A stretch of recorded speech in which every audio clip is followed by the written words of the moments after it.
Ready, yeah? Good evening. Afghanistan head coach Mr. Jonathan Trott here for your questions. Hi, Jonathan. Congratulations. I know you are an Englishman, but do you have any idea what does it mean for the Afghanistan team and Afghanistan, the country? Well, yeah, it doesn't take a lot to see the passion and the rivalry between it. Asia Cup, we had a very disappointing loss last year in the T20 World, and then we had a series against them a couple of months ago, 3 ODI series, which a few times we were in the game, and I'm just glad today we were in the game again and we managed to get across the line. So very happy with how it went, and very happy for a few of the batsmen who have hopefully will now have that self-belief that we can go on and trust their games and be very confident for the games coming forward. Jonathan? For the country, what does it mean? I think for the country, I think it just shows the amount of talent in the side.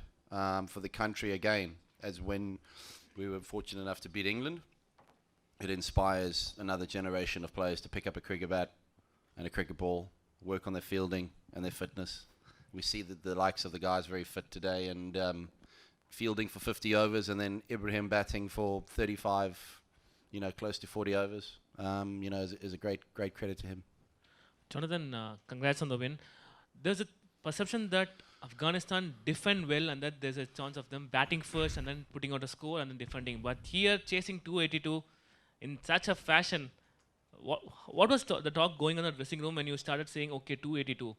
At the halftime mark, what was your message to the team and what was the talk going on? Well, I don't want to give too much away, but I said we're not going to be able to win this game in 35, 40 overs. We're going to have to bat well for 50 overs, and we broke it down 10 over splits. And the start that Gurbaz and Ibrahim gave us, we're well ahead of where we thought we should have to be. And it sort of allowed us a little bit more breathing room come the end of the game, and I made sure that we had the opportunity to finish the game off in the 49th over, and we did, so that was great. See, the match went up to the 49th over. And what do you believe was the turning point? And during any stage where you worried you wouldn't be able to chase? Well, the turning point for me was the start that Gurbaz and Ibrahim gave us. I think that's always good when you're chasing a total like that. You need a good start, and it gives the confidence in the dressing room and the players, and there's less pressure on the players coming in, and it makes their job easier. So those two batsmen, I think, outstanding, and I'm very happy for Ibrahim getting into the tournament now, and we showing he doesn't have to show, but showing everybody in the world stage what a good player he is, and very excited for the way that he played, and Gurbaz as well, that the partnership that they had, but also the way that Ramat Shah played. Very happy for him. Again, showing everybody how he can play, but also the captain coming in and scoring it better than a run a ball to finish off the game, and it's always a nice feeling as a captain to hit the winning runs. So do you believe that the team can do this consistently?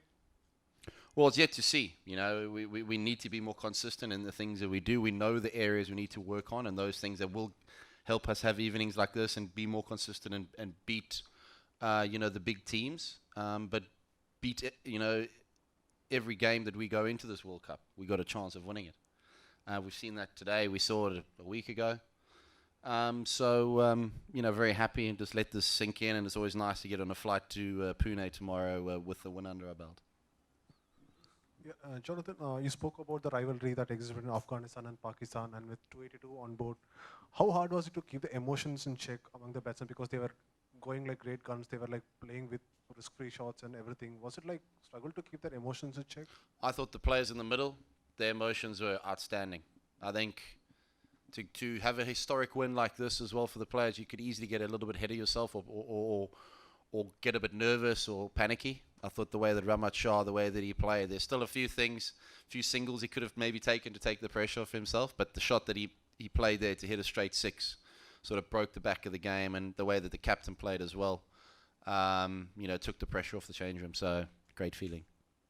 If I could ask about the two openers, both are young players, and the way they set up the game, what does it say about the talent pool and the talent pipeline that you have back at home?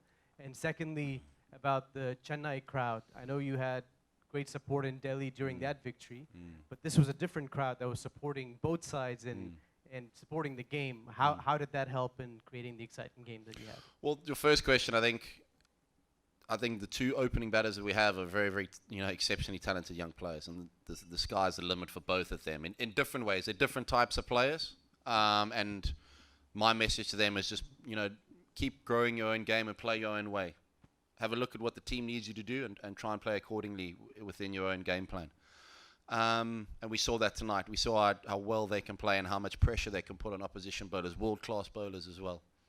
I thought that the calmness, certainly when the spin came on, there was some balls that spun. I thought they held their shape really well and, always looked in control, which is one of the most important things as a batsman to be able to do and send a calming message back to the change room. As for the fans, I think in Delhi we played against, obviously played England. We had a full house there basically. We've come to Chennai here, and it's a real credit to the ICC for obviously getting the game to everybody around the world and making it accessible to everyone, but also the fanatical support and interest in cricket in this country is another level. So we're happy to play. Yeah, we're happy for all the support or any support. So hopefully everybody can turn up in Pune and support us again. Sir, regarding your spin bowling is a very good weapon for Afghanistan. In future games also it will be very useful. Well, I think whenever Afghanistan plays, the way the spinners bowl is going to be important. I think it's a case of just having a look at the conditions. I thought we got it right with Noor today, coming in the way that he bowled, certainly for a youngster as well. The way that he bowled and started really well and then got a few wickets and a bit of momentum. Again, there's always things we can work on. But that's what the likes of the IPL does for countries like Afghanistan. Exposes players from a young age to playing in front of big crowds and under pressure situations. Playing in I think he played in the IPL final. And for a youngster of his age, it's an amazing experience for him. So, and he can bring that experience to here and put in performances like he did. So, really pleasing, and the more players we can get playing around the world, the better. Jonathan, couple of interlinked questions. Number one, next you're going to play Sri Lanka and Netherlands. Now with 4 points in the table, not going too far forward, but do you see realistically that if one win out of two is going to put you in that fourth slot at least, or people now know that you have chased a score like 280 with just 8 wickets in hand? Do you think teams will now know that if given an opportunity, Afghanistan will pounce on it and add more pressure? Do you think psychologically people will be wary that, and do you think that will create more chances for people to make mistakes when they play against you? I think that's a lot of questions in one question. I think I'm not sure which one to answer first. I think everybody, the point I want to make is everybody, whenever Afghanistan plays, is always going to respect them. So there's not a case of if Afghanistan can't chase or Afghanistan, have to sort of bat first. We saw in the Asia Cup, we nearly got across the line. We chased 280, 290 in 37 overs at Lahore. So we can chase. And that's my message, to these guys. Learn from these experiences. And this will have a great ripple effect, going forward. A lot of these players will be future players for Afghanistan, obviously. And they'll and I want to make sure that they, from this experience, that they, pass it on. And remember that game in Chennai when we chased down 283 or whatever it was, 282, 283 against Pakistan. So just hold our shape, stay in control. And that'll make us more consistent and more dangerous against any opposition we come up against. So that's what I want to take, and that's the message that'll probably be going around to all the other teams having watched us play. So that's exciting. Hi, Jonathan. You spoke about the exposure to various leagues, but Ibrahim Zadran is someone who hasn't played much of it. I think he's played the BPL. But how important has he been to your ODI batting blueprint? He scored 400s already for such a young age, and unfortunately didn't get another one tonight. But I think, if he did get a little bit more exposure in franchise cricket, he would develop that side of his game as well. He plays in our T20 side. And is a fantastic player. So the more exposure he can get in franchise, I'm not saying he has to play IPL. Any league around the world develops his T20 skills. I think that'll have a good knock-on effect in his 50-over cricket and Test cricket as well. But it's not just the format. It's more the playing under pressure, big crowds, different conditions, learning to play, and that's the the test of the modern player nowadays is to be able to play in all different conditions. You go to Australia and bouncy wickets and spinning wickets here in the subcontinent. So that's it's good for all young players. Jonathan here at the back. You cleaned out England a couple of days ago, and today you cleaned out Pakistan. What have you been feeding them? Some magic drink, or what is the secret here? No, And I think it's just a message of consistency and not being scared to say, listen, we need to improve in these areas. Let's make sure we do this.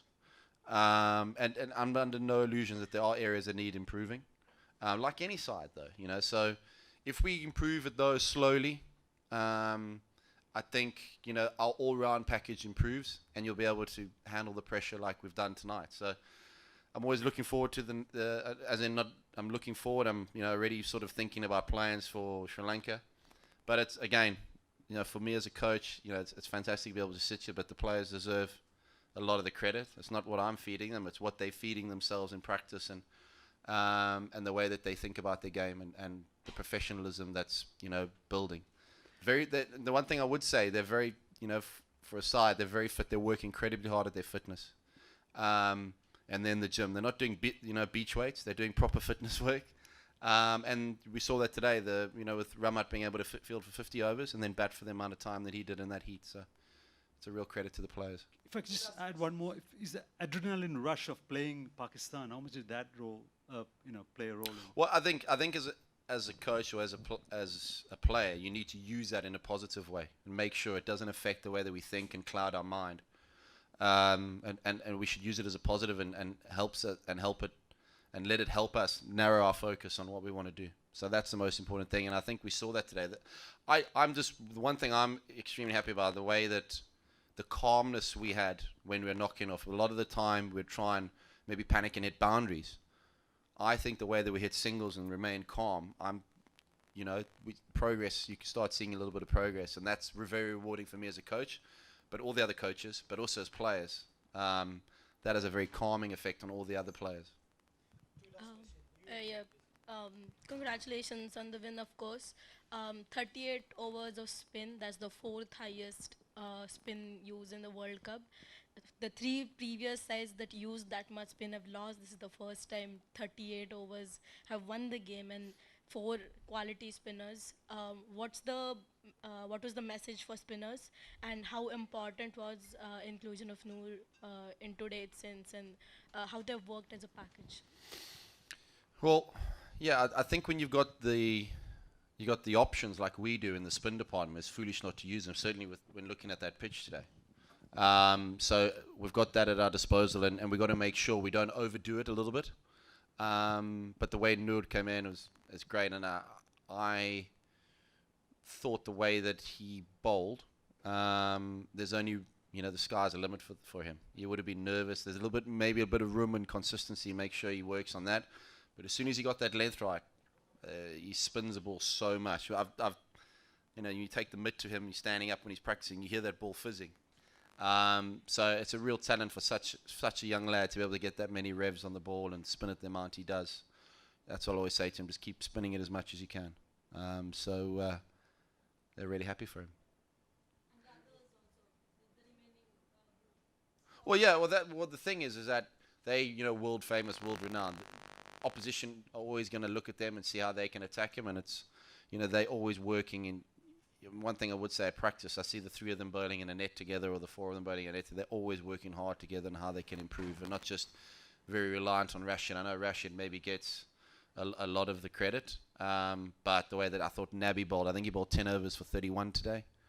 I thought that was outstanding as a finger spinner against Pakistan, who plays spin really well. I thought it was really good, and we've seen Mujib on other days bowl really well and take wickets early on. So Rash was good as well. So, Jonathan, I'm not sure if I already answered this. I came in a bit late. So, there have been 3 or 4 upsets so far in this World Cup, and 2 of them have come from you. So, what's your honest assessment? Why are these upsets happening? And as per you, is this the most unpredictable World Cup to date?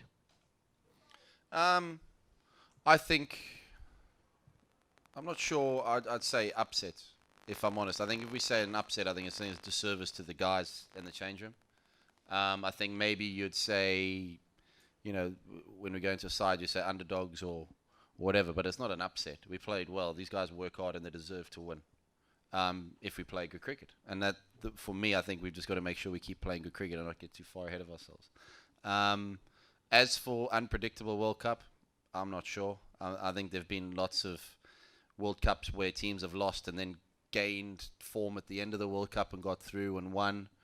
You know, games, crucial games. You look at Australia of, you know, '99 World Cup. They won. They got on a big roll, and it happens.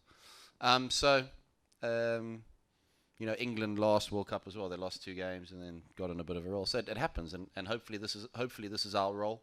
Get on a good roll and see where we can get to. And one last from me. Afghanistan has already, as you said, not really an upset, but they have 2 big wins. It kind of reminds me of Morocco doing the same during the FIFA World Cup. So do you firmly believe that Afghanistan can be the Morocco of this World Cup? Which World Cup was that? FIFA World Cup. Yeah, which one? Which FIFA World Cup? Last year, the one that happened. I didn't watch too much. I just watched England, if I'm honest. You asked me a question, I'm not sure. But again, I'm not saying we're going to be Morocco. I'd like to just be ourselves. We've had some very close games and hard-fought games with Sri Lanka, and I think we'll be expecting the same. So we got to get ready for that. But the nice thing is we got a little bit of a break, a few days off. Enjoy tonight, and that's the one thing I will say to the players: make sure you enjoy these victories. But as soon as we get on that plane, arrive in Pune, it's in the pocket. Take the confidence from the game and start looking forward to Sri Lanka. All right, thanks.